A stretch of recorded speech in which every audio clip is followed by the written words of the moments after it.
সকলে জবান ছেড়ে পড়ুন আউযু বিল্লাহি মিনাশ শাইতানির রাজীম বিসমিল্লাহির রাহমানির রহিম وإذ يرفع إبراهيم القواعد من البيت وإسماعيل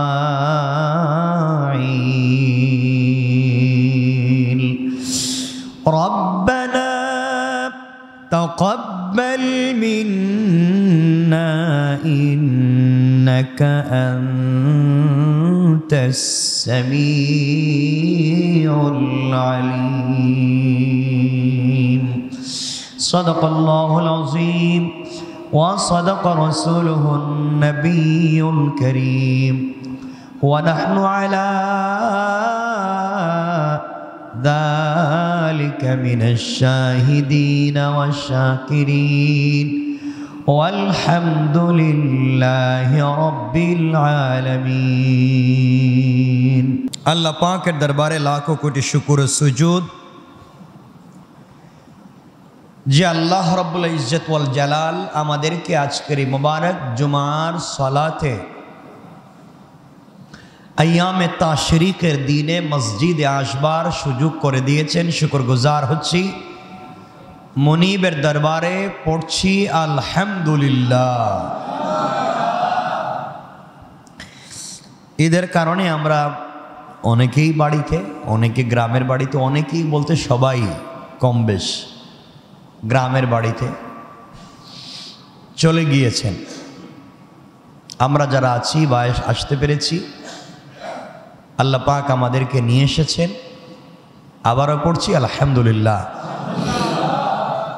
আমি ওয়াদা করেছিলাম যে ইব্রাহিম আলাইহিস সালাতু ওয়াস সালামের এই কোরবানির বিষয়কে শেষ করব, কিন্তু আমরা দুই জুমা, দুই তাফসির এবং ঈদের সালাত পড়েও ওটা আমি শেষ করতে পারিনি।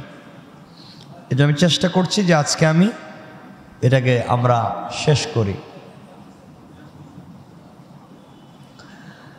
কথা হচ্ছে, এক নাম্বার, আমরা যে গতকালকে কোরবানি করলাম, আজকে অনেকেই করব, আগামীকালকে অনেকেই করে থাকবেন।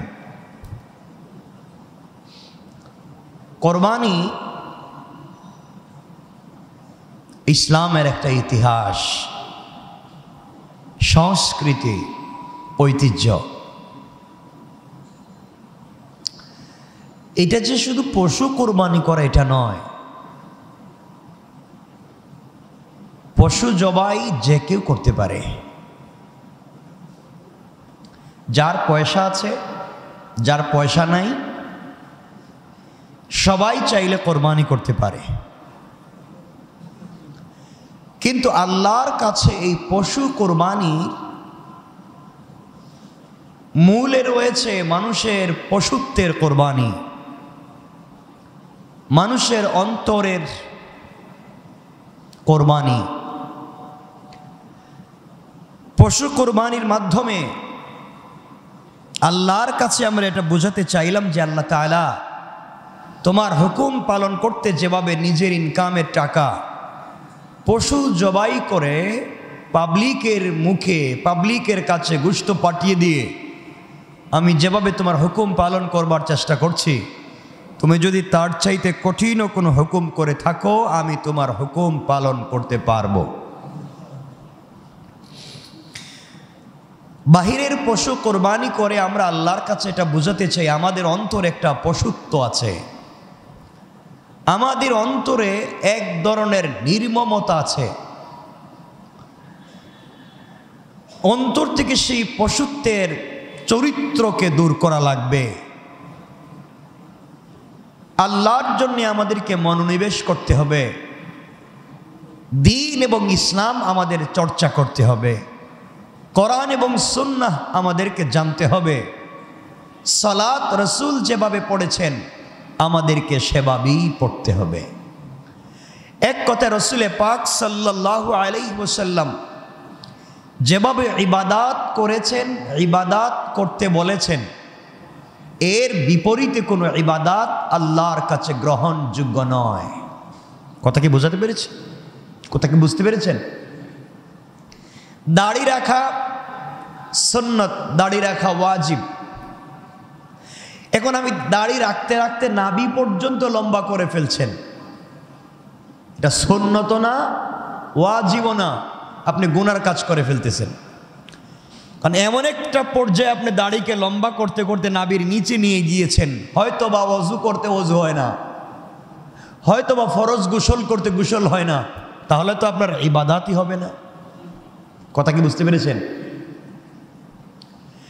কারণ ওযুর সময়, গোসল ফরজের সময় এই যে দাড়ির ভিতরের গোড়ায় পানি পৌঁছাতেই হবে নাকি? এখন আপনি দাড়ির মাথায় পৌঁছালেন, দাড়ির মাথায় পৌঁছাবার কথা হাদিসে নাই, দাড়ির গোড়ায়, তো আপনার হলো না, নামাজও নাই, ওযুও নাই, গোসলও নাই।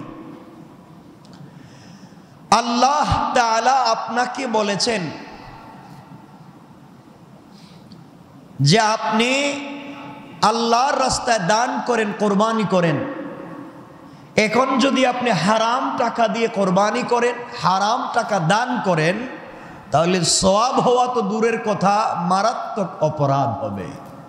কথা কি বুঝতে পেরেছেন? তাহলে আল্লাহর হুকুম পালন করতে হবে একমাত্র, কেবলমাত্র, শুধুমাত্র রাসূল পাক সাল্লাল্লাহু আলাইহি ওয়াসাল্লামের তরিকায়। মনে থাকবে তো ইনশাআল্লাহ? ইনশাআল্লাহ। হযরত ইব্রাহিম আলাইহিস সালাতু ওয়াস সালাম আল্লাহর হুকুম পালন করবার জন্য নিজের কলিজার টুকরা সন্তানকে তিনি কোরবানি করতে রাজি হয়ে গেলেন। কাকে সন্তুষ্ট? কথা বলছেন না কেন? আল্লাহ বুঝাতে চাইলেন ইব্রাহিমের মতো ঈমান যাদের আছে, আমাকে সন্তুষ্ট করবার জন্য তার কলিজার টুকরা সন্তানকে পর্যন্ত কোরবানি দিতে রাজি হয়ে যায়, আর আমরা আল্লাহকে সন্তুষ্ট করতে দুইটা পয়সাও আল্লাহর রাস্তায় দান করতে রাজি হই না। কথা বুঝতে পেরেছেন? আমাদের টাকা থাকলে আমরা হজ্জে যেতে পারি না। পৃথিবীর সবথেকে বড় হজ্জের সমাগম ঘটেছে এই বছর হজে। এত মানুষ একসাথে হজ করেছেন, হয়তো বা পৃথিবীর ইতিহাসে আর ঘটেনি। অনেক লোক এসেছে যার দুটা পা নাই, যার দুটা হাত নাই, সেও হজ করতে এসেছে। অনেক মুসলিম যুদ্ধ বিধ্বস্ত দেশ থেকে তারা এসেছে, হাত উড়ে গিয়েছে, পা উড়ে গিয়েছে। আমরা দেখলাম একদল লোক তাওয়াফ করতেছে আর হাউমাউ করে কাঁদতেছে। বিশাল একটা গ্রুপ, যাদের চোখ নাই, অন্ধ, তারা চিৎকার করে লাব্বাইক বলছে আর আল্লাহর ঘর তাওয়াফ করতেছে। তাদের কি আবেগ ছিল যে আমরা এসেছি আল্লাহর ঘর পর্যন্ত, কিন্তু আমাদেরকে দুর্ভাগ্য, আমরা চোখ দিয়ে দেখতে পারলাম না। আপনার আমার চোখ আছে, আপনার আমার হাত পা আছে, এখনো সুযোগ আছে। আমরা শুধু 1 থেকে 10 টাকা কেমনে বানানো যায়, 1 লাখকে 10 লাখ কেমনে বানানো যায়, কিন্তু আজও আপনি আল্লাহ পাক যে আপনাকে ডাকলেন, আপনি যেতে পারলেন না। এমন একটা বয়সে হজ্জে গেলেন যখন আপনি আর হজ্জের রুকুন আদায় করতে পারতেছেন না, হুইল চেয়ারে বসতে হচ্ছে, আপনি কাবাগর স্পর্শ করতে পারলেন না, গিলাফ ধরে কাঁদতে পারলেন না, হজরে আসওয়াদ ধরতে পারলেন না, মাকামে ইব্রাহিমের কাছে যেতে পারলেন না, 2 রাকাত সালাত ঠিক মতো পড়তে পারলেন না। আপনি এমন একটা সময় গেলেন, আপনি ব্যর্থ পুরুষ, আপনার যখন সুযোগ ছিল তখন গেলেন না। এই জন্য সুযোগ যখনই থাকবে তখনই সুযোগকে কাজে লাগাও, ইনশাল্লাহ। আপনি ভাবছেন আপনার ছেলে মেয়ে বিয়ে দিবেন, আপনার আরেকটু সময় যাবে, এরপরে যাবেন, আল্লাহ যদি সুযোগ না দে মরেও তো যেতে পারেন। কত হাজি এই বছর হজ্জে গেলেন, ইন্তেকাল করেছেন বাংলাদেশের, না নাই? একজন হাজি সাহেব দেখলাম, মিনায় স্ত্রীর সঙ্গে কথা বলতেছেন, মিনায় স্ত্রীর সঙ্গে বসে বসে কথা বলতে বলতে মারা গেলেন, কথা বলতে বলতে মারা গেলেন।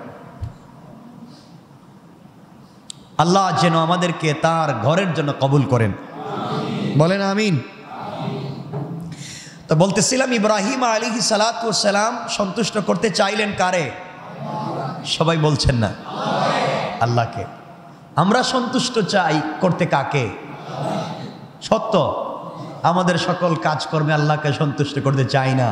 হয়তোবা আমার লিডারকে, হয়তোবা আমার স্ত্রীকে, আমার সন্তানকে, আমার পরিবারকে, আমার সমাজকে আমি সন্তুষ্ট করবার জন্য সব করতে পারি, কিন্তু আল্লাহকে সন্তুষ্ট করতে আমরা কিছুই করতে পারি না। মনে রাখবেন, এই পৃথিবীতে যা চোখে দেখা যায় সব পড়ে থাকবে। আপনাকে আল্লাহর কাছে ফিরে যাওয়া লাগবে, জবাব ওখানেই দিতে হবে। এই জন্য কে সন্তুষ্ট হয়েছে, কে অসন্তুষ্ট হয়েছে তা দেখবার আগে আমাকে আপনাকে দেখতে হবে কাকে সন্তুষ্ট করে লাগবে, আল্লাহকে। যাক, সংক্ষেপ করে বলছি, ইব্রাহিম আলাইহিস সালাম 8 বছর বয়সে আসলেন মক্কায়। আবার এসে ইসমাইল আলাইহিস সালামকে কোরবানি করবেন। তিনি 3 বার স্বপ্নে দেখলেন, একবার সম্পদ দিলেন, একবার উট দিলেন, 100 আরেকবার আল্লাহ বলছেন নিজের সব থেকে পছন্দের ভালোবাসার জিনিস কোরবানি করো। তিনি ইচ্ছা করলেন ইসমাইলকে কোরবানি করবেন। ইসমাইলের বয়স কত? 8। ইব্রাহিম আলাইহিস সালাম বুড়া হয়ে গেছেন। তো আমরা এখান থেকে সংক্ষেপ করে নিয়ে গেলেই বুঝতে পারবেন।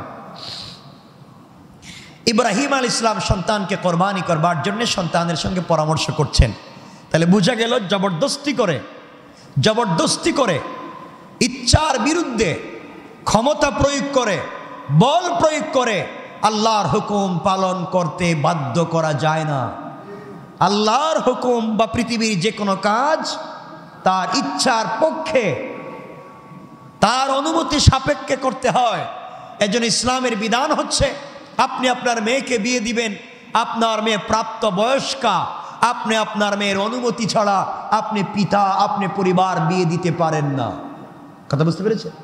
ইসলাম বলেছে আপনি মেয়েকে বিয়ে দিচ্ছেন, তার অনুমতি নেন, তার পরামর্শ নেন, সেই বিয়েতে রাজি হবে কিনা, এই বিয়ের উপকারিতা তার কাছে তুলে ধরেন।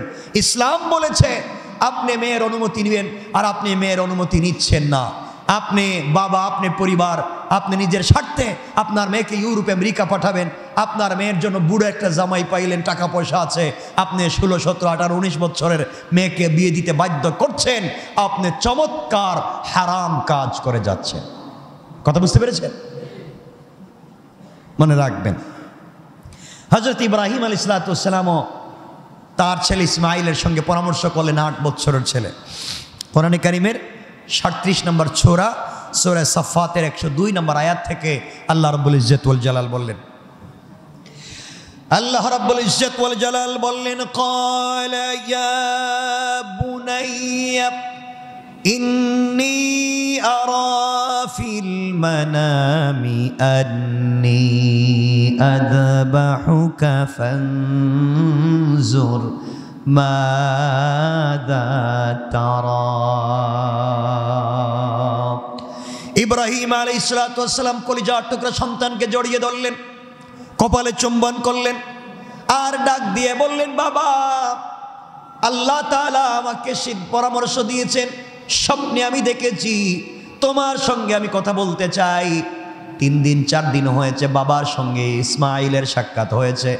জন্মের পর থেকে এত সুন্দর, এত সময় পর্যন্ত বাবার সঙ্গে ইসমাইল থাকেন নাই, কারণ ছোট্ট বয়সে ছিলেন, মায়ের কোলে, বাপকেও ঠিক মতো চিনেন না। এখন 8 বছরের ইসমাইল, বাপ বলেছেন, আমার কলিজার টুকরা সন্তান, আমি স্বপ্নে দেখেছি তোমাকে আমি জবেহ করতেছি, আমি কোরবানি করতেছি। এখন তোমার পরামর্শ জানতে চাই, ফানজুর মাযা তারা, আমি তোমার মতামত জানতে চাই। কথাগুলা ভালো করে বুঝবেন। আল্লাহ নির্দেশ করেছেন, চাইলে নির্দেশ পালন করবার জন্য মতামত নেওয়ার দরকার পড়তো না। এরপরে ইব্রাহিম আলাইহিস সালাম তার সন্তানের পরামর্শ নিচ্ছেন, মতামত নিচ্ছেন। আল্লাহ বুঝাতে চাইলেন আমার বিধানও কারো ইচ্ছার বিরুদ্ধে প্রয়োগ করা যায় না। এজন্য কাউকে জুড়ে পিটিয়ে আঘাত করে রক্তাক্ত করে নামাজ পড়াতে পারবেন না, কাউকে আঘাত করে ইসলামের ভিতরে প্রবেশ করাতে পারবেন না। আপনি সাম্প্রদায়িক দাঙ্গা লাগিয়ে, মন্দিরে আগুন ধরিয়ে, হিন্দুদের ঘর বাড়ি জ্বালিয়ে দিয়ে, প্রেগোডায়, গির্জায়, সিনগে আঘাত করে তাদেরকে ইসলামে দীক্ষিত করবেন, এমন ইসলাম আল্লাহ রাব্বুল ইজ্জত ওয়াল জালাল রাসূলের পাককে দেন নাই। কথা বুঝতে পেরেছেন আমার? আপনারা কথা বুঝেন? ইসলাম হচ্ছে স্বচ্ছ শান্তির ধর্ম। আপনি চাইলেও কাউকে আঘাত করতে পারবেন না, আপনি চাইলেও কাউকে আঘাত করে পিটিয়ে জবরদস্তি করে ইসলামের ভিতরে প্রবেশ করাতে পারবেন না। আপনার কাজ হচ্ছে বিল হিকমা ওয়াল মাউইযাতিল হাসানা, হিকমতে উত্তম কথা বলার মাধ্যমে আপনি রাসূল পাকের চরিত্র তার কাছে পৌঁছে দিবেন। আল্লাহ পাক বলে দিয়েছেন বাল্লিগু আন্নী ওয়ালাউ আয়া, রাসূল পাক বলেছেন আমার একটা কথা হলে পৌঁছে দাও। আপনি পৌঁছে দিবেন কেমনে? আল্লাহ পাক বলেছেন লাকাদ কানা লাকুম ফি রাসূলিল্লাহি উসওয়াতুন হাসানা। রাসূল পাকের উত্তম চরিত্রগুলোকে পাবলিকের কাছে হিকমতে উত্তম কথা বলার মাধ্যমে পৌঁছে দাও। মারামারি করে জবরদস্তি করে নয়, কারণ পিটাইয়া মাইরা কাউকে দ্বীন শিক্ষা দেওয়া যায় বলেন না। রব বলে দিয়েছেন, রব বলে দিয়েছেন আপনাকে লাস্তা আলাইহিম বিমুসাইতির, ও পয়গম্বর আরবি মুহাম্মদ সাল্লাল্লাহু আলাইহি ওয়াসাল্লাম, আপনাকে আমি দারোগা বানাই নাই, আপনাকে আমি এসপি ডিসি বানাই নাই যে পাবলিককে পিটিয়ে মেরে আপনি ইসলাম শিক্ষা দিবেন। আপনি কাউকে মেরে ইসলাম শিক্ষা দিতে পারবেন না, আপনি কাউকে আঘাত করে ইসলাম শিক্ষা দিতে পারবেন না। কে বলেছেন? কে বলেছেন? আল্লাহ। আপনি কাউকে আঘাত করে দিন শিখাতে পারবেন না, আপনি ভালোবাসলেই দিন শিখাতে পারবেন না। ইন্নাকা লা তাহদি মান আহবাবতা, আপনি কলিজা দিয়ে ভালোবাসলে হিদায়াত দিতে পারবেন না, হিদায়াত দিতে পারবেন কে? আওয়াজ করে বলেন কে? আপনার আমার কাজ হচ্ছে বলে যাওয়া, আপনার আমার কাজ হচ্ছে পৌঁছে দেওয়া, আর হিদায়াত দিতে পারবেন একমাত্র আল্লাহ। তাহলে আমার আপনার কাজ ভালো মতে সুন্দর ভাষায় মানুষের কাছে দিন বুঝাইয়া দেওয়া, এটা আপনার আমার দায়িত্ব। কিন্তু মানা না মানার দায়িত্ব তার। হেদায়েত দিবেন কে? এতটুকুন মনে থাকবে তো? তাহলে কাউকে আঘাত করবেন না, কাউকে গালি দিবেন না। মতামত নেবেন, ইব্রাহিম আলাইহিস সালাম মতামত নিচ্ছেন। 8 বছরের সন্তানকে বলছেন বাবা আমি তোমাকে কোরবানি করতে চাই। বাপ বলে আল্লাহ বলেছেন কি করব তুমি বলো। আমাদের সন্তান হইলে বলতো আব্বা আপনি কি পাগল হইছেন, আপনি আপনার ছেলের কোরবানি করবেন, কি বলতে চান? ইসমাঈল আলাইহিস সালাম জবাব দিলেন ক্বালা ইয়া আবাতি ফাআল মা তুমার সাতাজিদুনি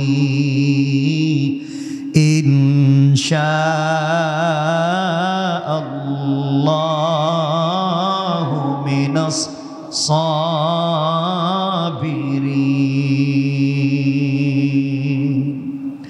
ইসমাঈল ডাক দিয়ে বলছেন আব্বাজান আল্লাহ তাআলা আপনাকে হুকুম করেছেন আমাকে কুরবানি করার জন্য, আপনি আমাকে জিজ্ঞাসা করলেন আমার মতামত কি, আপনাকে আমি জানিয়ে দিলাম আব্বাজান।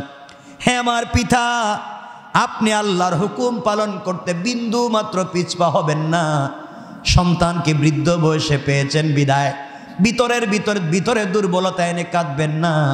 আপনি আপনার হুকুম আল্লাহর হুকুম পালন করবার জন্য আপনি আমাকে জবাই করতে পারেন। আমি বলে দিলাম পৃথিবীর সবথেকে বড় সবরকারীদের অন্তর্ভুক্ত আমাকে পেয়ে যাবেন। পড়েন সুবহানাল্লাহ, আল্লাহু আকবার। কেমন সন্তান! 8 বছরে একটা সন্তানকে মা কেমন শিক্ষা দিয়ে বড় করেছেন। আল্লাহর কথা 8 বছরে সে বিশ্বাস করেছে, আল্লাহর কথা কোরবানি করবার কথা 8 বছরে সে মানছে। আর আমাদের 8 বছরের সন্তানকে আমরা শিক্ষা দিচ্ছি মুটু পাটলো। কথা বলেন না কেন? বিভিন্ন নাটক, সিনেমা, থিয়েটার, বিভিন্ন এই যে কি বললাম এগুলা কার্টুন, কৌতুক, এগুলো বাচ্চাদেরকে শিক্ষা দিচ্ছি, দিন থেকে সরিয়ে দিচ্ছি। মনে রাখবেন আজকে আপনি প্রজন্ম নামাজ পড়তেছেন, আপনার বাপ হয়তো নামাজি ছিল, এজন্য আপনি আমি নামাজে এসেছি। কিন্তু আমি যদি ঠিকমতো দিন শিখতে না পারি, আমার সেকেন্ড প্রজন্ম জেনারেশন, আমার সন্তান হয়তো ইসলামের কাছাকাছি আসবে আর যাবে, আসবে আর যাবে। এরপরে থার্ড জেনারেশন হয়তো ইসলাম জানবেই না। কথা বলেন না কেন? আমার মনে হচ্ছে এটা। আপনি আপনার বাবার নাম জানেন, আপনি আপনার দাদার নাম জানেন, হয়তো আপনি আপনার বাবার দাদার নাম জানেন, এরপরের কারো নাম জানা আছে? কথা বলেন না কেন? আপনার বাবার দাদা যে ছিল এই দাদার দাদার নাম জানেন? কথা বলেন না কেন? তাহলে মনে রাখবেন আপনার পরে আপনার নাতি আপনার নাম মনে রাখবে, কিন্তু আপনার নাতির ছেলে আপনার নাম মনে রাখবে না, ভুলে যাবে, আপনার অস্তিত্ব মনে থাকবে না।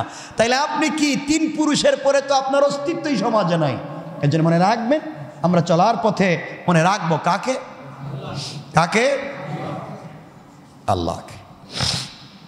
ইব্রাহিম আলাইহিস সালাম কথা শুনলেন, সংক্ষেপ করে বলে দিই। ইব্রাহিম আলাইহিস সালাতু ওয়াস সালাম এবার ইসমাইলের কপালে চুম্বন করলেন, আল্লাহর শুকরিয়া আদায় করলেন, আর সন্তানকে নিয়ে তিনি রওনা হয়ে গেলেন। সঙ্গে নিয়ে গেলেন একটা ছুরি, একটা রশি, একটা দড়ি। ইসমাইল আলাইহিস সালাতু ওয়াস সালামকে নিয়ে যাচ্ছেন। ইব্রাহিম আলাইহিস সালাম সফল হয়ে যাচ্ছেন দেখে মানুষের সবথেকে বড় শত্রুকে সবাই বললেন না, শয়তান। চিনেননি আপনারা? কথা বলেন না। এই শয়তান দিকে তো লাভ নাই। শয়তান মাঝে মাঝে আল্লাহ আমার শয়তান বানাই আপনার লাভ হয়েছে কি? আমার চাইতে তো বড় বড় শয়তান এখন মানুষ হয়ে গেছে। কথা বলেন নাকি? মানুষই তো হয়ে গেছে, এর চাইতে বড় শয়তান হয়ে গেছে। পাবলিকের জায়গা জমি উল্টাপাল্টা দলিল করে, গরু মানুষের জায়গা জমি দখল করে, এর বিল্ডিংয়ের রাস্তা বন্ধ করে দেয়, এর কালভার্ট বন্ধ করে দেয়, জবরদস্তি করে টাকা পয়সা নিয়ে যায়। এই কাজগুলো মোটামুটি শয়তান করে নাই। আপনাদের জানা মতে করছে কোন? কথা বললেন। আপনাদের জানা মতে শয়তান এই কাজগুলো করছে কোন? তাহলে আমরা করি কি করি না? কথা বলছেন নাকি? এই কাজগুলো আমরা করি, শয়তানি নাফরমানিও করি, বেঈমানি করি, নিমক হারামি করি, আবার লম্বা লম্বা কথাও বলি না, বলি না? আমরা খারাপ হয়ে গেছি। ইব্রাহিম আলাইহিস সালাতু ওয়াস সালাম সামনের দিকে ছুটতে লাগলেন আল্লাহর হুকুম পালন করবার জন্যে। পিছনে পিছনে হযরত ইসমাইল যেতে লাগলেন। ইসমাইল যেতে যেতে পিছনে পড়ে গেলেন। শয়তান দেখলো ইব্রাহিম আলাইহিস সালাতু ওয়াস সালাম আল্লাহর হুকুম পালন করে ফেলতেছে। তার শরীরে আগুন জ্বলে গেল, সহ্য করতে পারল না। ইসমাইলের কাছে গিয়ে বলছে, বাবা তুমি কি জানো তোমার বাপ তোমাকে কোথায় নিয়ে যায়? ইসমাইল বলছেন, আমি জানি না আমার বাবা আমাকে কোথায় নিয়ে যায়। আসলে তিনি জানতে চাইলেন, কি বলতে চায় দেখি। আমার বাপ আমাকে মিনায় নিয়ে যাচ্ছে, কি বলতে চাও? আমি বলতেছি তোমাকে, তুমি যদি বাঁচতে চাও বাবার পিছন থেকে পলায়ন করে এখান থেকে চলে যাও। কেন আমি চলে যাব? তোমার বাবাকে ইব্রাহিমের আল্লাহ পরামর্শ দিয়েছেন তোমাকে কোরবানি করবার জন্যে। তোমার বাবা তোমাকে নিয়ে যায় কোরবানি করবার জন্যে, তুমি চলে যাও। ইসমাইল বলতে লাগলেন, তোমাকে চিনতে পেরেছি, তুমি আমার আব্বার আল্লাহ বললে কেন তোমার আল্লাহ বললে না? বুঝতে পেরেছি তুমি নিমক হারাম শয়তান, তুমি দূর হয়ে যাও। আমি ইসমাইলকে আল্লাহ তাআলা হুকুম করেছেন আমার আব্বাকে কোরবানি করবার জন্যে। আমি যদি 1 কোটি বার আল্লাহর রাস্তায় কোরবানি হয়ে যেতে পারি, এরপরে যদি আল্লাহকে পেয়ে যাই, আমার মতো সৌভাগ্যবান পৃথিবীতে আর কেউ নাই। আল্লাহু আকবার। এই জন্য 3 জায়গায় মিনার প্রান্তরে 3 জায়গায় শয়তান ধোঁকা দিতে চেষ্টা করল। এই জন্যে ওই 3টা জায়গা চিহ্নিত করে রেখে দেওয়া হয়েছে। হজ্জের ওয়াজিব একটা আমল হলো, হাজিগণ গেলে ওই 3টা জায়গায় শয়তানকে পাথর মারেননি? কথা বলেন নাকি? দেখছেন তো গত বছর এক হাজি সাহেব শয়তানরে মারতে মারতে রাগ উঠে গেছিল, জুতা খুলে মায়ের শয়তানরে পাইছি এবার মায়ের জুতা খুলে। যাই করেন জুতা খুলে মারেন আর কাপড় খুলেই মারেন। এই শয়তানের চাইতে কিন্তু আমাদের ভিতরের নফস যে শয়তান, এটাকে আমাদেরকে ঠিক করা লাগবে। ঠিক কিনা বলেন? হযরত ইসমাইল আলাইহিস সালাতু ওয়াস সালাম ছোট্ট বাচ্চা 8 বছরের শয়তানকে তাড়িয়ে দিয়ে যখন বাবার কাছে পৌঁছে গেলেন, ইব্রাহিম আলাইহিস সালাতু ওয়াস সালাম ছেলেকে শুইয়ে দিলেন। ছেলেকে শুইয়ে দেওয়ার পরে কোরবানি করবেন, জবাই করে দিবেন। ইব্রাহিম আলাইহিস সালাতু ওয়াস সালামের চোখে পানি। ইসমাইল আলাইহিস সালাতু ওয়াস সালাম বলছেন, আব্বাজান আমি আপনার কলিজার টুকরা সন্তান, আপনি আমাকে জবাই করবেন, আপনার দিল মানবে না, আমার হাত পা নড়াচড়া করবে। এই জন্যে আমার হাত পা গুলাকে রশি দিয়া বেঁধে রাখেন, যেন আল্লাহর হুকুম পালন করতে গিয়া আমার হাত পা নড়াচড়া করে যেন কোনো বেয়াদবি না করে। আল্লাহ রাব্বুল ইজ্জত ওয়াল জালাল কোরআনে কারীমের 37 নম্বর সূরা সূরা সাফফাতের 103 থেকে 11 নম্বর আয়াতে আল্লাহ বললেন, ফালাম্মা আসলামা ওয়া তাল্লাহু লিল জাবিনি ওয়া নাদাইনাহু আইয়া ইব্রাহিম قد صدقت الرؤيا إنا كذلك نجزي المحسنين إن هذا لهو البلاء المبين وفديناه بذبح عظيم وتركنا عليه في الآخرين سلام على إبراهيم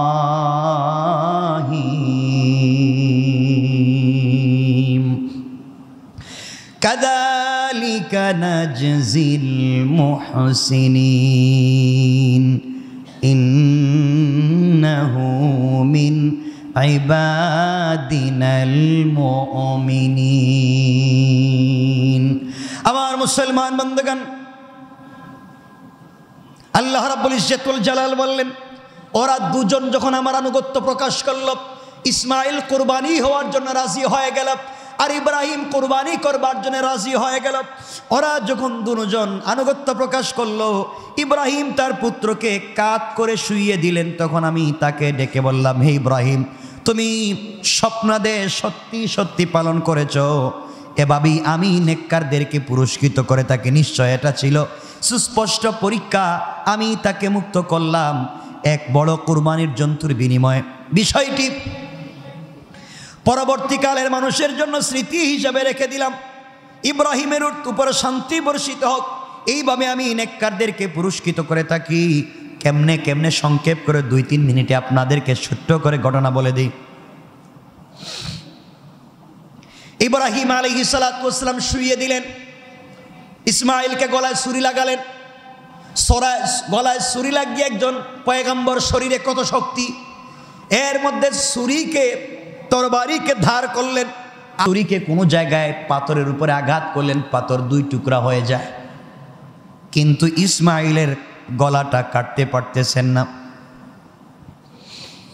এখন কি করবেন ইসমাইল নিজ থেকে বলছেন আব্বাজান আপনার মনে হয় আমাকে দিয়ে দরদ লেগে গিয়েছে এই জন্য আপনি ঠিক মতো গলায় ছুরি চালাচ্ছেন না বাবা আমার শরীর থেকে আপনি আমার কাপড়টা খুলে ফেলেন ওই কাপড় দিয়ে আপনার চোখ দুটাকে বেঁধে ফেলে আপনি যদি আমাকে ঠিক মতো না দেখেন তাহলে আপনি আল্লাহর হুকুম পালন করতে পারবেন আব্বাজান ভালোবাসার পিছনে পড়ে আপনি আল্লাহর হুকুম পালন করার থেকে বিরত থাকবেন না ইব্রাহিম আলাইহিস সালাতু ওয়াস সালাম ইসমাইলকে বাঁধলেন নিজের চোখ বাঁধলেন গলায় ছুরি লাগালেন গলা যখন কাটে না আল্লাহ রাব্বুল ইজ্জতুল জালাল হযরত জিবরিল আমিনকে বললেন আপনি যান তাড়াতাড়ি করে দুনিয়ার জমিনে যান হযরত জিবরিল আমিন আল্লাহ পাকের নির্দেশ পালন করবার জন্য দুনিয়ার জমিনে আগমন করলেন দুনিয়ার জমিনে আগমন করে হযরত ইসমাঈল আলাইহিস সালাতু ওয়াস সালামকে চুরির নিচ থেকে সরিয়ে চুরির নিচে জান্নাত থেকে নিয়ে আসা একটা দুম্বা অন্য রিওয়ায়াতে পাওয়া যায় 2 রিওয়ায়াত ভিন্ন ভিন্ন অন্য রিওয়ায়াতের এই ঘটনা পূর্ণাঙ্গ হাদিসের ভিতরে এই ঘটনা নাই ইসমাঈল আলাইহিস সালাতু ওয়াস সালামকে সরিয়ে দিলেন আর নিচে দুম্বা রেখে ফেললেন আল্লাহু আকবার বলে তিনি টান দিলেন 2 টুকরা হয়ে গেল গল গল করে রক্ত বের হলো ইব্রাহিম আলাইহিস সালাতু ওয়াস সালাম চক্ষু খুললেন আল্লাহর শুকরিয়া আদায় করলেন চক্ষু খুলবার আগে বলেন আল্লাহ আমি তোমার হুকুম পালন করেছি চক্ষু খুলে দেখলেন হযরত জিবরাইল দাঁড়িয়ে আছেন তার পিছনে ইসমাইল দাঁড়িয়ে দাঁড়িয়ে মুস্কি মুস্কি হাসতেছে আল্লাহু আকবার বুঝতে পারলেন আল্লাহ পাক তাকে পরীক্ষা করছেন এবং তিনি পরীক্ষায় ফাঁস হয়ে গিয়েছেন কিন্তু তিনি পরীক্ষায় ফাঁস হলেই তাকে মুসলিম মিল্লাতের পিতা বানাবেন মিল্লাত আবিকুম ইব্রাহিম ইব্রাহিমকে মুসলিম মিল্লাতের গোটা দুনিয়ার পিতা বানাতে চায় আল্লাহ পরীক্ষা না করে তো বানাতে পারেন না ঠিক কিনা বলেন আল্লাহ তাকে পরীক্ষা করছে কোন কোন রিওয়ায়াতে এমন করে পাওয়া যায়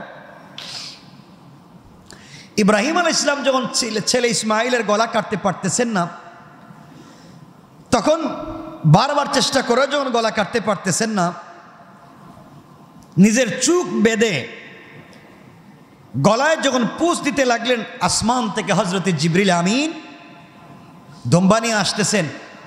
তখন আল্লাহু আকবার আওয়াজ হলো। হজরত ইব্রাহিম আলাইহিস সালাম চমকে উঠলেন। আল্লাহু আকবার বলে কি? নির্জন মরুপ্রান্তরে কেউ নাই, আল্লাহু আকবার বলছে কে? ছুরি চালানো থামিয়ে দিলেন। ছুরি চালানো, এর ভিতরে হজরতে জিবরিল আমিন পৌঁছে গেলেন। আল্লাহু আকবার বললেন না? যখন আল্লাহু আকবার শুনলেন হজরতে ইব্রাহিম, তিনি আওয়াজ করে বলেন আল্লাহু আকবার। কয়বার হইল? আল্লাহু আকবার। আমরাও তাকবীর দিই আল্লাহু আকবার, আল্লাহু আকবার। জিবরিল ফেরেশতা ছুরির নিচে ইসমাইলকে রেখে দিলেন, বেহেশত থেকে আনা দুম্বা রেখে দিলেন। রেখে দিয়ে তিনি বললেন লা ইলাহা ইল্লাল্লাহু আল্লাহু আকবার। বলছেন জিবরাইল এই কথা বললেন। বলে যখন নিচে রেখে দিলেন, ইসমাইল ইসলাতামকে ইব্রাহিম আলাইহিস সালাম কোরবানি করার জন্য তো কোরবানি করছেনই, ইসমাইল তো জিবরাইলের পিছনে কাটলেন দুম্বা। দুম্বা কাটার পরে চোখের বাঁধন খুললেন, খুলে দেখলেন জবাই করছেন দুম্বা। সন্তান যেভাবে আছে এভাবেই রয়েছে। দুহাত জোড় করে বললেন ওয়ালিল্লাহিল হামদ, আল্লাহ সব প্রশংসা একমাত্র তোমার। আল্লাহু আকবার বলেন। এখান থেকে আমরা এই তাকবীর দিয়ে থাকি আল্লাহু আকবার, আল্লাহু আকবার, লা ইলাহা ইল্লাল্লাহু আল্লাহু আকবার, আল্লাহু আকবার ওয়ালিল্লাহিল হামদ। আমার বন্ধুগণ, সংক্ষেপ করে দিলাম যে এই হলো কোরবানি। ইসমাইলকে ইব্রাহিম কোরবানি করতে চাইলেন, হুকুম কার? পরীক্ষা করতে চাইলেন ইব্রাহিম এবং ইসমাইলকে। কে? দুজন পরীক্ষায় ফাঁস না ফেল? কথা বলেন। আল্লাহ রাব্বুল ইজ্জতুল জালাল এবার সিদ্ধান্ত নিলেন, ইব্রাহিম এবং ইসমাইল যেহেতু পরীক্ষায় ফাঁস করেছে, তাহলে এবার আমার কাবা ঘর বানানো দরকার। এই লোকরে দিয়েই আমার কাবা ঘর বানাতে পারবো, যেই লোক তার সন্তানকে কোরবানি করতে পারে, যেই সন্তান কোরবানি হওয়ার জন্য রাজি হয়ে যায়, এমন লোক পাক্কা ইমানদার, এদেরকে দিয়েই আমার ঘর পুনরায় নির্মাণ করা দরকার। এখন আল্লাহ তাআলা ইব্রাহিম এবং ইসমাইলকে কাবা ঘর নির্মাণের দায়িত্ব দিচ্ছেন।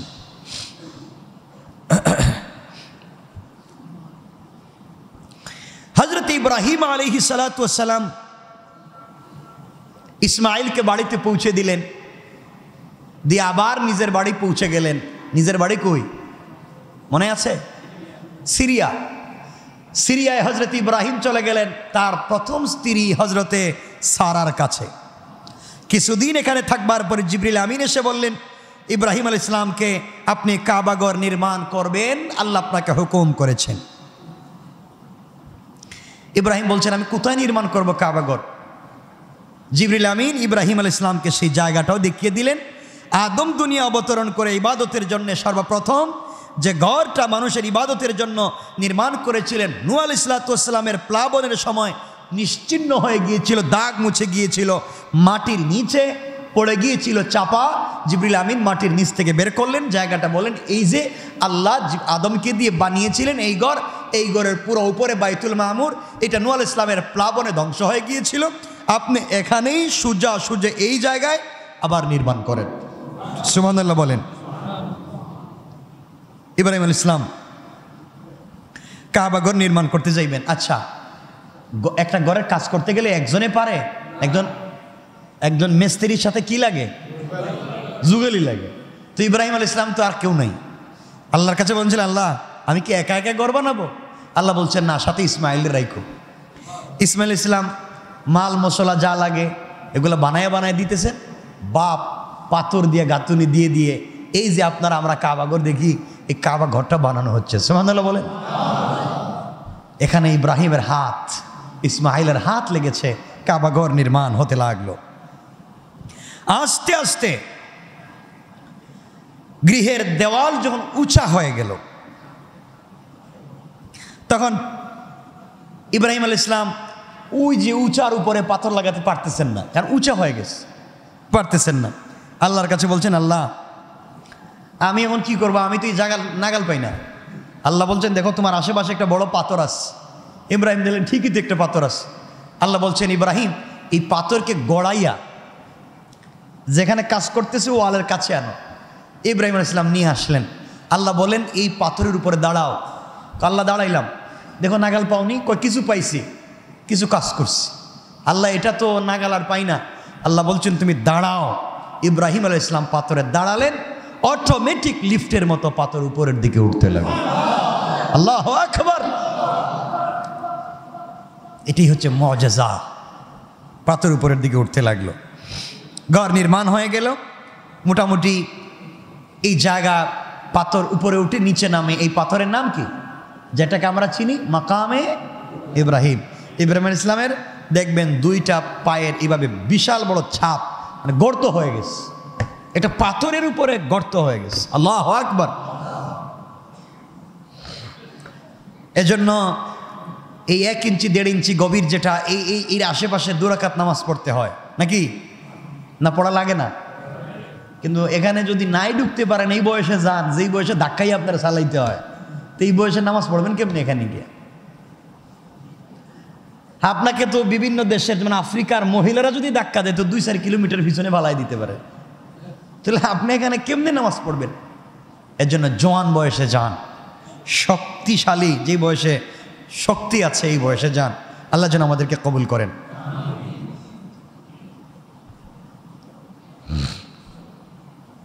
এরপর আল্লাহ রাব্বুল ইজ্জত ওয়াল জালাল সূরা বাকারা 2 নম্বর সূরা 125 নম্বর আয়াতের জায়গায় বলছেন, আল্লাহ ওয়াত্তাখিযু মিন মাকাম ইব্রাহিম মুসাল্লা।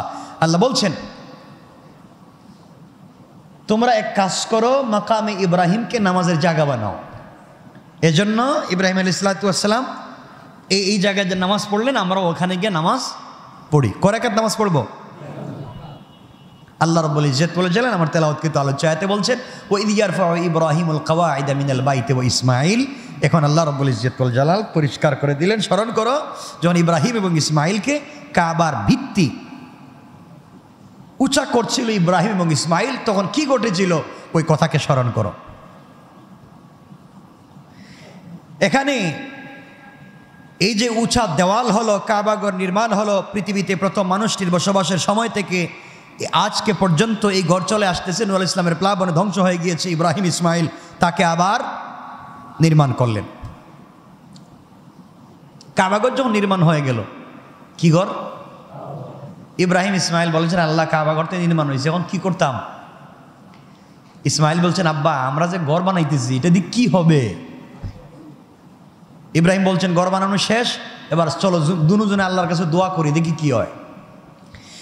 ইব্রাহিম আলাইহিস সালাম দোয়া করতে লাগলেন ইসমাঈলকে নিয়ে, রব্বানা তাকাব্বাল মিন্না ইন্নাকা আনতাস সামিউল আলিম, রব্বানা ওয়াজআলনা মুসলিমাইনি লাকা ওয়া মিন যুররিয়্যাতিনা উম্মাতাম মুসলিমাতান লাক ওয়া আরিনা মানাসিকানা ওয়া তুব আলাইনা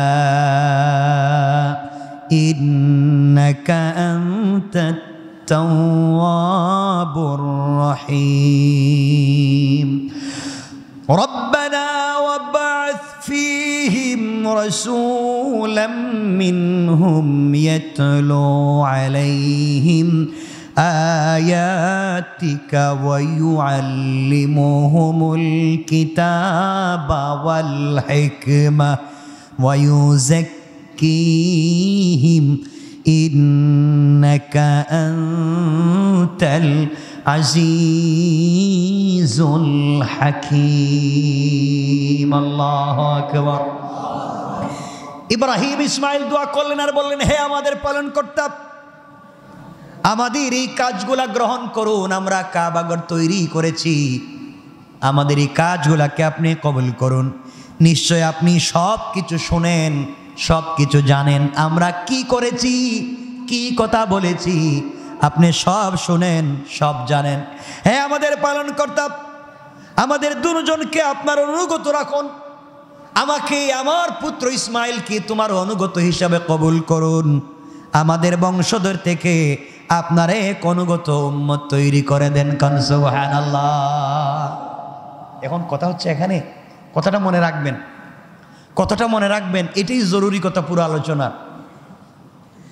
ভালো কাজ করবার পরে আপনি নির্বেজাল, আবারও বলছি, আপনি নির্বেজাল খালিস নিয়ত নিয়ে যদি কোনো ভালো কাজ করেন, 100% কসম আল্লাহ পাকের জাতের, নির্বেজাল নিয়তে ভালো কাজ করবার পরে যে দোয়া করবেন সেই দোয়া কবুল।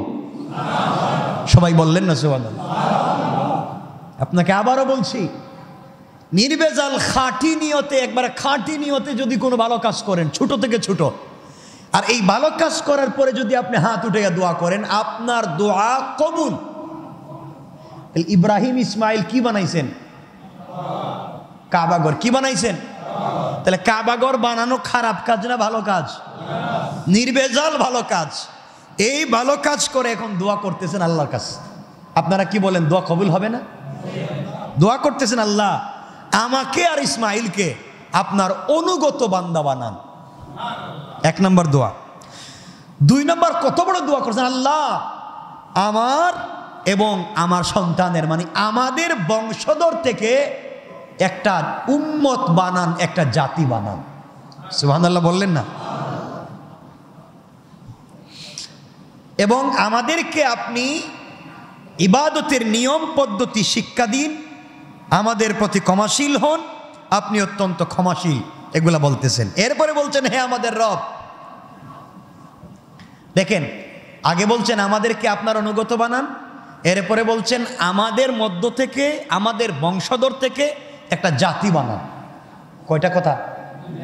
এখন আল্লাহর কাছে বলছেন, আল্লাহ রব্বানা ওয়াবআথ ফীহিম রাসূলাম মিনহুম ইয়াতলু আলাইহিম আয়াতিকা ওয়া ইউআল্লিমুহুমুল কিতাবা ওয়াল হিকমাতা ওয়া ইউযাক্কিহিম।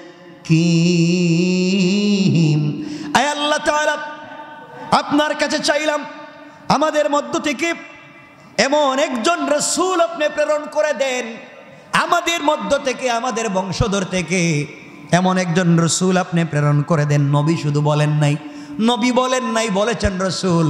রাসূল হতে গেলে নতুন শরীয়ত লাগে, নবী হতে গেলে নতুন শরীয়ত লাগে না। নবী এক সময় 100-200 নবী এক সময় ছিলেন, কিন্তু নবী রাসূল এক এক সময় এক একজন ছিলেন।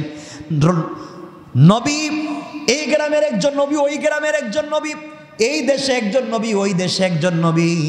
নবী এক সময় কয়েকশো থাকতেন, কিন্তু রাসূল এক সময় একজন থাকতেন। কিন্তু রাসূল যিনি হবেন তিনি নতুন শরীয়ত নিয়ে আসবেন। এই জন্য রাসূল বেশি ছিলেন না, রাসূল মাত্র ছিলেন কয়েকজন, বাকি সবাই ছিলেন নবী। যতজন রাসূল ছিলেন তার মধ্যে একজন রাসূল হচ্ছেন আমার নবী। নবীজির ছিল নতুন শরীয়ত, তার কাছে আল্লাহ দিয়েছিলেন কিতাব কোরআন। হযরতে মুসাকে দিয়েছিলেন কিতাব, ঈসাকে দিয়েছেন কিতাব, দাউদকে দিয়েছেন কিতাব। সবাইকে আল্লাহ তাআলা কিতাব দেন নাই, দিয়েছেন সাহিফা। আগের রাসূলের কথাগুলো আপনি প্রচার করবেন। আমার বন্ধুগণ, ইব্রাহিম দোয়া করছেন, আল্লাহ তাআলা একজন রাসূল আপনি প্রেরণ করে দেন, যে রাসূলের কাজ কি? ইয়াতলু আলাইহিম, যিনি আপনার আয়াতসমূহ মানুষের কাছে তেলাওয়াত করে বলবে। ইয়াতলু আলাইহিম, যার কাজ হবে আপনার কথাগুলো মানুষের কাছে পৌঁছে দেওয়া, তাদেরকে কিতাব এবং হিকমত শিক্ষা দিবেন এবং তাদেরকে পবিত্র করবেন। আপনি তো পরাক্রমশালী, প্রজ্ঞাময়। পড়েন সুবহানাল্লাহ। ইব্রাহিম আলাইহিস সালাম আল্লাহর কাছে দোয়া করলেন, আল্লাহ আপনি আমাকে, আমার সন্তানকে আপনার অনুগত রাখেন, আমাদের বংশধর থেকে একটা জাতি বের করেন, আর আমাদের মধ্য থেকে একজন রাসূল বানান। আল্লাহ রাব্বুল ইজ্জত ওয়াল জালাল বলেন, ইব্রাহিম রে, তোমাকে যত পরীক্ষা করেছি সব পরীক্ষায় তুমি পাস করেছো। আমি আল্লাহ, তুমি ভালো কাজ করেছো, তোমার দোয়াকে কবুল করে নিলাম। ইব্রাহিম ইসমাইলকে আর তোমাকে আমার অনুগত বানাইয়া দিলাম। তোমাদের বংশধর থেকে আমি আল্লাহ কিয়ামত পর্যন্ত অনুগত জাতি বানাইয়া দিলাম। আল্লাহু আকবার। ও ইব্রাহিম, তুমি দোয়া করেছো, তোমার বংশধর থেকে একজন রাসূল বানাবার জন্য আমি আল্লাহ কবুল করলাম। ইব্রাহিম রে, যাকে উপলক্ষ করে আসমান জমিন আরশ কুরসি লৌহ কলম নক্ষত্র আমি সাজিয়েছি, যেই রাসূলকে উপলক্ষ করে দুনিয়া সাজালাম, যে রাসূলকে উপলক্ষ করে আমি পৃথিবী সাজিয়ে দিয়েছি, সেই রাসূল আমার কলিজার টুকরা বন্ধু মুহাম্মদুর রাসূলুল্লাহ সাল্লাল্লাহু আলাইহি সাল্লাম, যিনি আখেরি জামানার নবী হয়ে যিনি আসবেন, আমি আল্লাহ রাব্বুল ইজ্জত ওয়াল জালাল তাকেও তোমার বংশ থেকে কবুল করে নিলাম। আল্লাহু আকবার বলে। এজন্য আমার রাসূল তিনি হযরত ইসমাঈলের বংশ থেকে এসেছেন, ইসমাঈলের বংশ থেকে এসেছেন। রাসূল পাক সাল্লাল্লাহু আলাইহি সাল্লাম দোয়া করেছিলেন ইব্রাহিম ইসমাঈল, আল্লাহ কবুল করেছেন, আল্লাহ তাদেরকে অনুগত করেছেন। ইব্রাহিম ইসমাঈলের বংশধর থেকে নবী দিয়েছেন, ইব্রাহিম ইসমাঈলের বংশ থেকে আমাদের রাসূলকে দিয়েছেন। দোয়া কবুল করেছেন কে? আল্লাহ। কখন? ভালো কাজ করার পরে। এখানের মৌলিক শিক্ষা হলো, আপনি যদি ভালো কাজ করে আল্লাহর কাছে বড় কিছুও চান, আল্লাহ আপনাকে ফিরিয়ে দিবেন না। আপনি কখন আল্লাহর কাছে চাইবেন? যখন ধাক্কা খাইয়া, আপনি রেলের ধাক্কা খেয়ে পিছনে পড়ে গেছেন, হাত পা ভেঙে গেছে, আল্লাহ আমারে এখন আপনি একটু দেখেন না কেন? আপনি যখন দেখছেন হামলা মামলায় পড়ে আর কোন লাইন নাই, আল্লাহ আমার একটু দেখেন না কেন? যখন দেখতেছেন কোন লাইন নাই, বিপদে ভরে গেছে, আল্লাহ আমার দেখেন না কেন? আল্লাহ যখন তারে ফলে ফুলে ভইরা দেয়, তখন নাচ গানে চলে যায়, সব ভুলে যায়। কথা বলছেন না? আল্লাহ আপনাকে আমাকে ভালো করে চিনেন। এজন্যে আমি ভালো কাজ করে আল্লাহর কাছে দোয়া করলে দোয়া কবুল করবেন কে? আল্লাহ। আমরা করবো তো ইনশাআল্লাহ। এমন কথা হলো যে কোরবানি করেছি, এটা খারাপ কাজ না ভালো কাজ? সবাই বললেন না? কোরবানি করেছি খারাপ কাজ না ভালো কাজ? আমরা যারা 9টা 8টা 10টা 9টা 8টা 2টা 4টা রোজা রেখেছি, ভালো কাজ না খারাপ কাজ? তাহলে আমরা ভালো কাজ করেছি, এজন্য আমরা আল্লাহর কাছে দোয়া করতে পারি। আমাদের বিশ্বাস আল্লাহ আমাদের দোয়াকে কবুল করবেন ইনশাআল্লাহ। আপনারা আমার জন্য দোয়া করবেন, আপনাদের জন্য তো আমি দোয়া করি, আপনারা আমার জন্য দোয়া করবেন, আল্লাহ যেন আমাদের সবাইকে কবুল করেন। আমরা আজকে যেভাবে বসতে পেরেছি, কিয়ামতের দিনে যেন আল্লাহ আমাদের কিভাবে তার আরশে আজিমের ছায়ায় বসবার সুযোগ করে দেন। আমিন বলেন। আমরা জান্নাতে যেতে চাই না? রাসূল পাক নিজ হাতে হাউজে কাউসারের পানি পান করতে চাই না? আল্লাহ যেন আমাদেরকে কবুল করেন। মৃত শফিকুল ইসলামের জন্য দোয়া চাওয়া হয়েছে, শেখ আব্দুল সত্তার দোয়া প্রার্থী, আরও অনেকেই দোয়া প্রার্থী। আপনারা একে অপরের জন্য দোয়া করবেন। গত জুমায় আপনারা মসজিদে দান করেছেন 18,100 টাকা, ঈদুল আজহার দিনে দান করেছেন 10,800 টাকা। আজকে তাফসির হবে না। শেষ কথা হচ্ছে, বলবো বলে, শেষ কথা হচ্ছে, আমাদের মসজিদে গত জুমায় এসে কাউন্সিলর ঘোষণা করে গিয়েছিলেন আলো ভাই যে আমাদের ইমামের ব্যাপারে আমি কথা বলেছি, কর্তৃপক্ষের সাথে সমন্বয় করে কথা হলো যে ইমাম রাখতেই যদি হয়, আপনাদের সবার পরামর্শ নিয়েই বলছি, আমরা আজকে থেকে একজন যোগ্য ভালো আলেম, ভালো হাফেজ, ভালো আলেম, ভালো মানের একজন হাফেজ, সচ্চরিত্রবান, আদর্শবান, আল্লাহওয়ালা একজন ভালো মানুষকে ইমাম হিসাবে নিয়োগ দিতে চাই। আজকে জানাইয়া দেওয়ার অর্থ হলো, আপনাদের যদি কারো জানা থাকে, আপনাদের চেনা জানা পরিচিত কেউ থাকে, তার সিভি, তার পড়ালেখার পুরো বায়োডাটা সহ আপনার অফিসে জমা দিয়ে দিবেন এই সপ্তাহে। আপনাদের যদি কারো জানা থাকে, আপনাদের যদি পরিচিত কেউ থাকে, কথা বুঝতে পেরেছেন? একজন আলেম, ভালো আলেম, আবারও বলছি ভালো আলেম, ভালো মানের একজন হাফেজ। ভালো মানের আলেম মানে হচ্ছে মাসআলা জাননেওয়ালা, প্রয়োজনে ফতোয়া দিতে পারে, এই পর্যায়ের একজন ভালো আলেম, ভালো মানের একজন হাফেজ, আদর্শবান, সচ্চরিত্রবান একজন মানুষ। আপনাদেরও যদি জানাশোনা থাকে, আপনারা শুধু সিবি পুরো পড়ালেখার বায়োডাটা, উনি কি পড়ছেন, আলেম কোথায় হইছেন, হাফেজ কোথায় হইছেন, মুফতি থাকলে উনি কোথায় হইছেন, আর জন্ম কত সালে, কোথায় পড়ালেখা করছেন, আর কোথায় এখন বর্তমানে চাকরি করতেছেন, এগুলা সহ একটা ফুল ফাইল অফিসে জমা দিয়ে দিবেন এই সপ্তাহে। সাথে আমি বলে দিচ্ছি 2 কপি নতুন তোলা ছবি পাসপোর্ট সাইজ জমা দেবেন। আর যেদিন ওনাকে আসতে বলা হবে ওদিন যে সার্টিফিকেটের ফটোকপি দিবেন সেই সার্টিফিকেটের মূল কপি সাথে নিয়ে আসতে হবে। কথা বুঝতে পেরেছেন?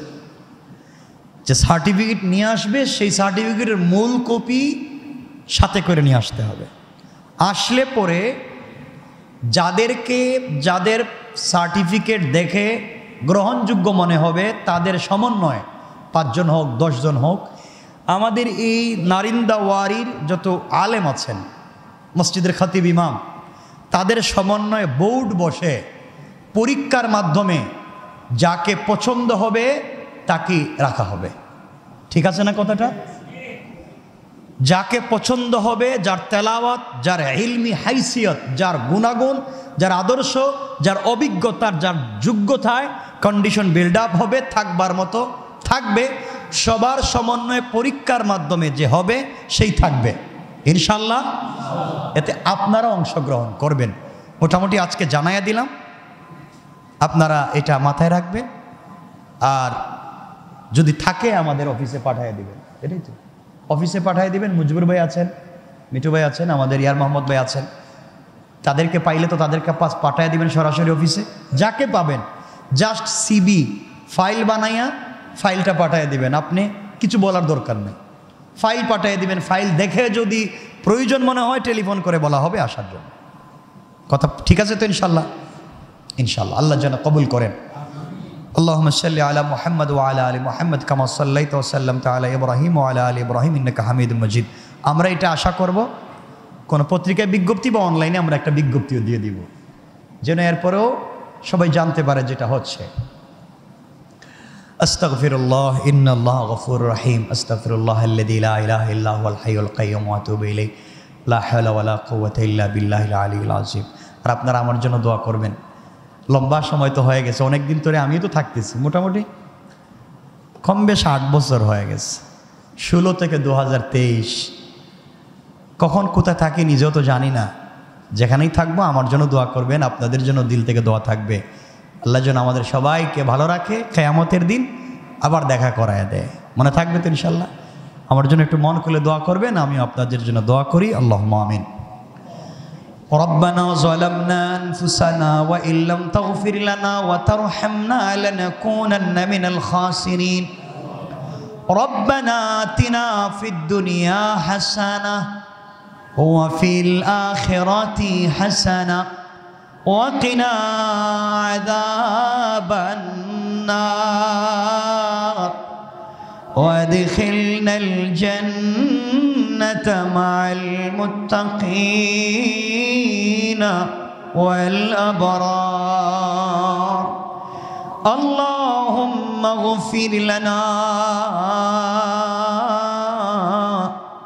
ولوالدينا رب ارحمهما كما ربياني صغيرا رب ارحمهما كما ربياني صغيرا মুনিব গুনাহ করেছি, অন্যায় করেছি, কলবটা কালো হয়ে গিয়েছে। আল্লাহ তাআলা, আয় আল্লাহ, তোমার খাস বান্দাদেরকে নিয়ে হাত উঠাইলাম মুনিব। যার হাতটা তোমার কাছে ভালো লাগে, পছন্দ হয়, তার ওসিলায় তুমি আমাদের সবাইকে মাফ করে দাও। আয় আল্লাহ তাআলা, গুনার কারণে কিয়ামতের দিনে জাহান্নামী বলে তুমি আমাদেরকে ডাক দিও না, গুনাহগার বলে তুমি ডাক দিও না। দুনিয়ার সাধারণ চুলের আগুন সহ্য হয় না, 1000 বছরের জ্বালানো জাহান্নামের আগুন আমাদের বরদাস্ত হবে না। আয় আল্লাহ তাআলা, আমাদের সবাইকে তুমি মাফ করে দাও। মুনিব, তুমি যদি মাফ না করো আমরা কোথায় যাব, কার কাছে যাব?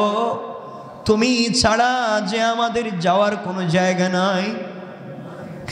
আয় আল্লাহ তাআলা, জানি আমাদের চাইতে তোমার অনেক মায়ার বান্দা বান্দি আছে। আল্লাহ তাআলা, তোমার অনেক কলিজার টুকরা বান্দা আছে জানি। কিন্তু তুমি জানো তুমি ছাড়া আমাদের আর কোনো আল্লাহ নাই।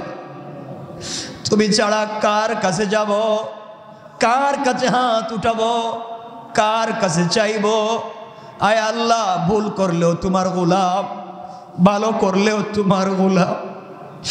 আয় আল্লাহ, যত অন্যায় করি সব কিছুর পরেও তুমি তোমার আলো বাতাস দিয়া দুনিয়ার জমিনে বসবাসের সুযোগ দিয়েছ। আমরা তোমাকে ভুলে গেছি, তুমি আমাদেরকে ভুলে যাইও না। আমাদের সবাইকে মাফ করে দাও, পরিবারের শান্তি ফিরাইয়া দাও।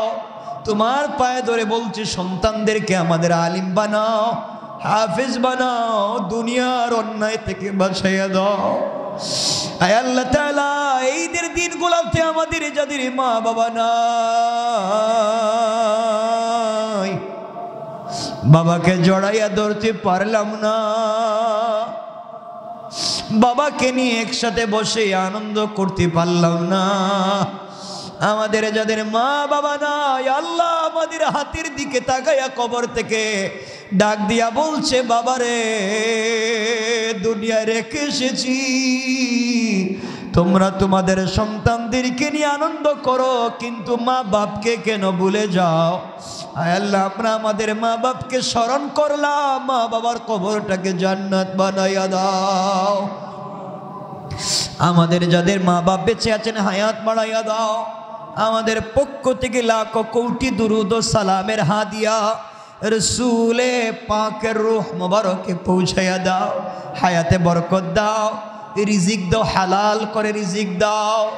আসমানি জমিনি মুসিবত থেকে বাঁচাও।